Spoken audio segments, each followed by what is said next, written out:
সে অনেক দিন আগের কথা। এক জঙ্গলে বাস করত এক বাঘ দম্পতি। বাঘ একদিন বাঘানীকে বলল, বউ, আমি তাহলে শিকার করতে যাচ্ছি। আজকে তোমার জন্য কি শিকার করব বলো। তোমার যা ইচ্ছে হয় তাই স্বীকার করো, তবে নিজের খেয়াল রেখো কিন্তু।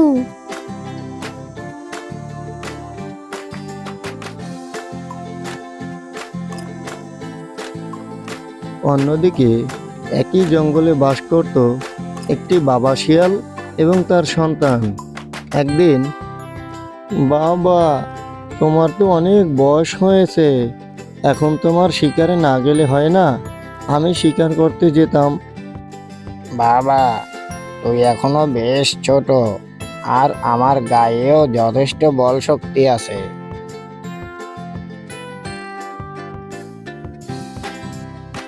আজকে বনের উত্তর দিকটায় গিয়ে দেখবো বড় কোনো শিকার পাই কিনা।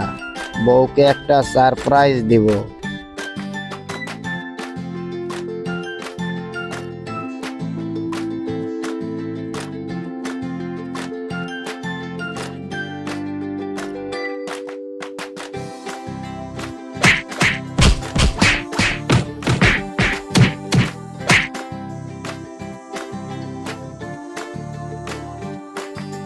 বাবা সেই কখন শিকার করতে বেরিয়েছে, এখনো তো ফিরলো না।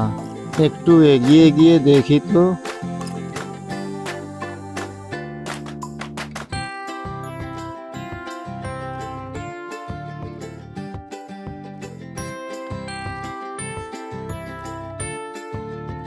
বড় ভাই, আমার বাবাকে কোথাও খুঁজে পাচ্ছি না। আপনি কি দেখেছেন আমার বাবাকে? না রে ভাই, আজকে তো আমি তোমার বাবাকে কোথাও দেখিনি।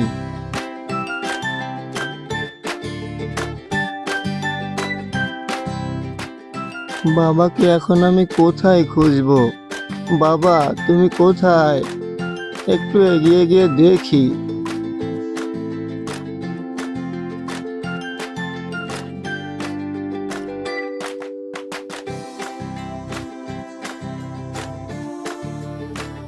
ও বাবা, তোমার কি হয়েছে? কে মারলো তোমাকে? কে করলো আমার এত বড় সর্বনাশ?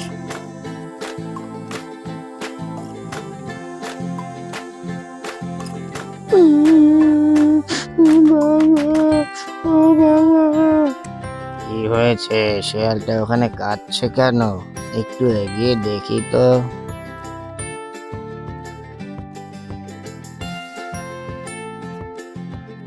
ও বাবা, তোমার কি হয়েছে? রে শেয়াল, এই কবরটার সামনে দাঁড়িয়ে কাঁদছিস কেন? মহারাজ, তারা জানি আমার বাবাকে মেরে ফেলেছে। এখন আমি কোথায় যাব? কার কাছে যাব? কি খাবো? আমার আর এই দুনিয়ায় আপন বলতে কেউ রইলো না। এই বাপ, তুই তো জীবনে অনেক অন্যায় করেছিস, অনেক পাপ করেছিস। এবার একটা ভালো কাজ কর, এই শিয়ালটাকে তোর বাসায় আশ্রয় দে। শিয়াল, তুমি চাইলে আমার ছোট ভাই হয়ে আমার বাড়িতে থাকতে পারো। মহারাজের জয় হোক। সত্যি আপনি অনেক দয়ালু। আল্লাহ আপনার মঙ্গল করুন। হয়েছে ভাই, হয়েছে। এবার চলো, তোমাকে নিয়ে বাড়িতে যাই।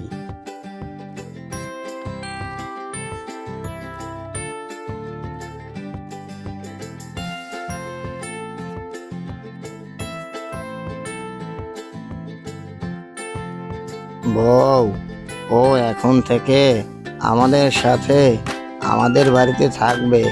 তোমার কি কোনো আপত্তি আছে?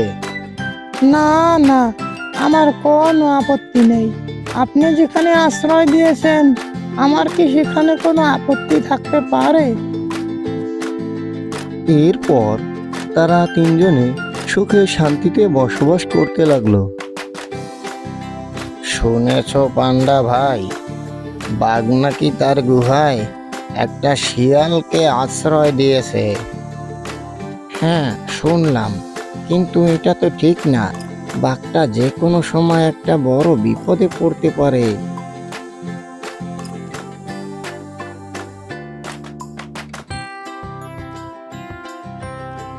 যাই, এই কথাগুলো বাঘ মহারাজকে বলে গিয়ে।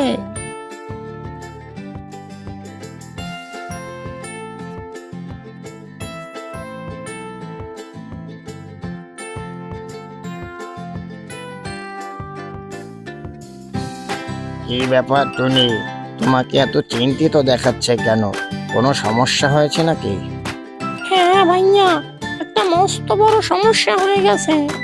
কি বললে? সমস্যা? কি সমস্যা হয়েছে বলো? আমি আমি বাঘ মহারাজের গুহার সামনে দিয়ে যাচ্ছিলাম, তখন আমি দেখলাম ওই শিয়ালটা বাঘিনীকে জড়িয়ে ধরে আছে। সে সে বাঘের বউ হয়ে একটা শিয়ালের সাথে পরকিয়া? আচ্ছা তুমি যাও, আমি দেখছি কি করা যায়। এরপর পান্ডা চলে গেল হাতির কাছে।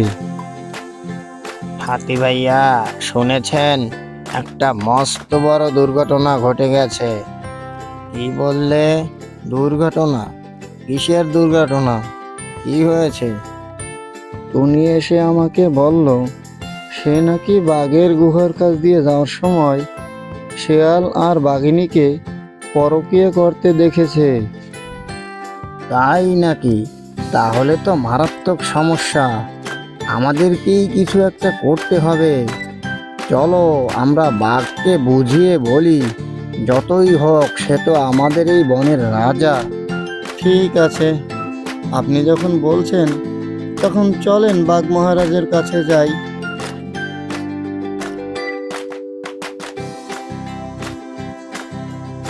কি ব্যাপার পান্ডা, হাতি, তোমরা দুজনে চললে কোথায়? মহারাজ, আমরা দুজনে আপনার কাছেই তো যাচ্ছিলাম। কেন রে, আমার কাছে কেন যাচ্ছিলি? কোনো সমস্যা হয়েছে নাকি? হ্যাঁ মহারাজ, সমস্যা হয়েছে, মারাত্মক সমস্যা। আপনার বউ ওই শেয়ালের সাথে পরকীয়া করে। কি বললি? তোর এত বড় সাহস! আজ তোকে আমি মেরেই ফেলবো। মহারাজ, ও তো ঠিক কথাই বলেছে, আপনার বউ পরকীয়া করে আর আমরা তা বললেই দোষ। ঠিক আছে, তোমাদের কথা যদি সত্যি হয় তাহলে তোমাদেরকে কিছু বলবো না, ওদেরকে কঠিন শাস্তি দেব। আর তোমাদের কথা যদি মিথ্যা প্রমাণিত হয় তাহলে তোমাদেরকে এই জঙ্গল ছাড়া করব। ঠিক আছে মহারাজ, আপনার কথায় আমরা রাজি, তখন আপনার যা ইচ্ছা তাই কইরেন।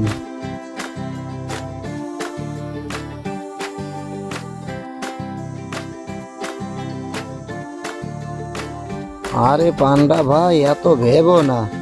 আচ্ছা চলো আমরা নিজেদের কাজে যাই।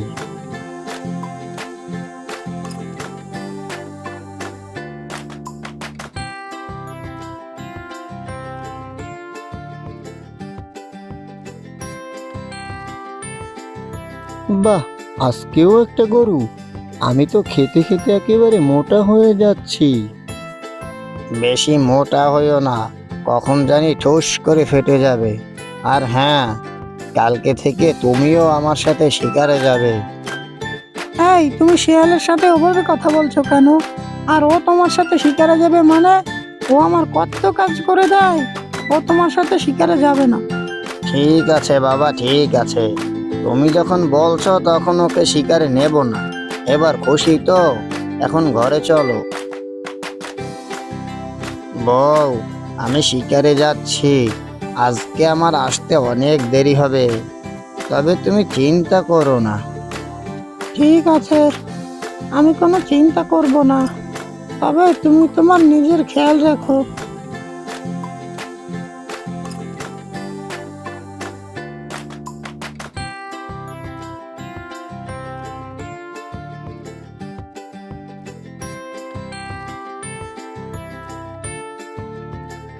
না, আজকে আর শিকারে যাব না, এখানে কিছুক্ষণ বসে থাকি, তারপর বাড়িতে গিয়ে ওদেরকে হাতে না হাতে ধরবো।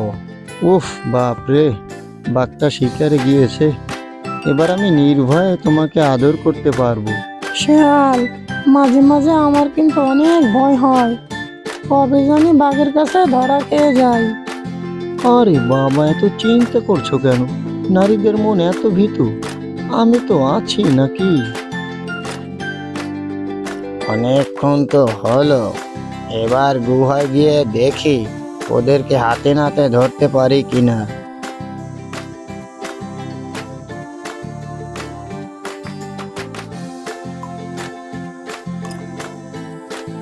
বাহ বাহ, এই দারুণ দৃশ্য। কি রে শেয়াল, আমি কি তাহলে এতদিন দুধ কলা দিয়ে কাল সাপ পুষেছিলাম? কেন করলি আমার এত বড় সর্বনাশ? তোকে আমি নিজের ছোট ভাই মনে করে আশ্রয় দিয়েছিলাম, এটাই কি ছিল আমার অপরাধ?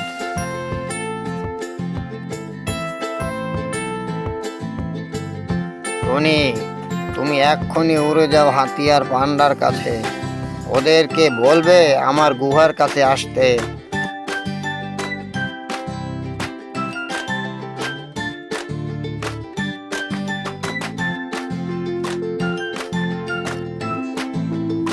পান্ডা ভাই, হাতি ভাই, তোমাদেরকে মহারাজ এক্ষুনি তার গুহার কাছে ডেকেছেন। ঠিক আছে টুনি, তুমি চলে যাও, আমরা যাচ্ছি মহারাজের কাছে।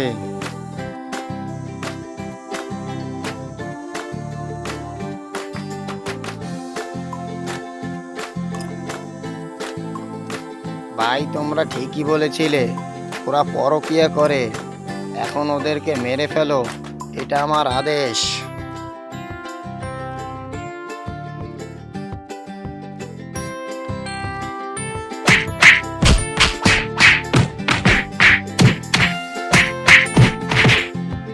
মহারাজ, ওদেরকে যে আমরা মেরে ফেললাম, এটা কি ঠিক হলো মহারাজ? ওরা মরেছে, ভালোই হয়েছে। ওদের শাস্তি দেখে এখন কেউ আর এই জঘন্য কাজ পরকীয়া করার সাহস পাবে না। আর আমার এই জঙ্গলে কেউ পরকীয়া করলে তাকে আমি মেরে ফেলবো। বন্ধুরা, বর্তমানে পরকীয়া একটি মারাত্মক সমস্যা। এই পরকীয়ার কারণেই বহু পরিবারে নেমে এসেছে অশান্তির কালো মেঘ। তাই আসুন, সময় থাকতে আমরা এক্ষুনি সচেতন হই। আর আপনাদের কাছে একটা অনুরোধ, আমার এই চ্যানেলটিকে সাবস্ক্রাইব করে দিবেন। বন্ধুরা, আরেকটি কথা, ভিডিওটিকে কেউ খারাপভাবে নেবেন না। ধন্যবাদ।